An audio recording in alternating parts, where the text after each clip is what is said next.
Players donning amulets, coaches sleeping in cemeteries, teams employing foreign mediums and other ritualistic practices are all common tales in Tanzanian football. The country's football federation says its stance on the matter is clear. There is no room for such practices in the modern game.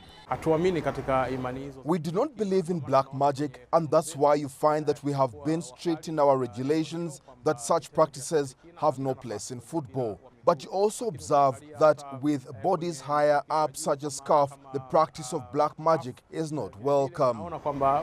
Fans of both Simba and Yanga, two of the country's largest teams, say belief in black magic is very much a part of the country's football culture.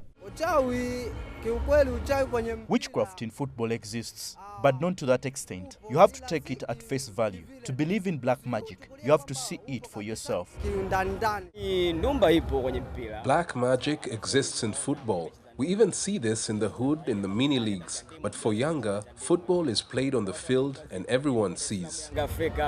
Some analysts argue the practice of black magic in Tanzanian football is institutionalized, with some teams accused of regularly planning strange rituals involving the entire squad. They say there are reports of some players refusing to take part in such rituals and being kicked off their teams as a result. Tanzanian football is gaining momentum, with two of the country's teams reaching the quarterfinals of this year's CAF Champions League. Some fans of these teams believe it pays to be perceived as well-versed in the dark arts. They argue it instills fear in their opponents, potentially giving them a psychological advantage on the field. This analyst contends that the nation's fixation on black magic and superstition is impeding the development of football in the country.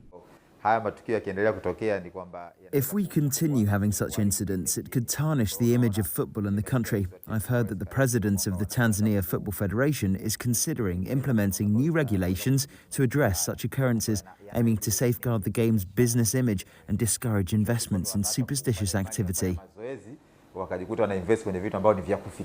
Despite witnessing increased investments in signing top players, hiring foreign coaches and developing modern sports training facilities, Tanzania's football culture remains deeply entrenched in superstition. Whether tougher measures will help diminish such beliefs remains a mystery. Isaac Lukando, CGTN, Dar es Salaam.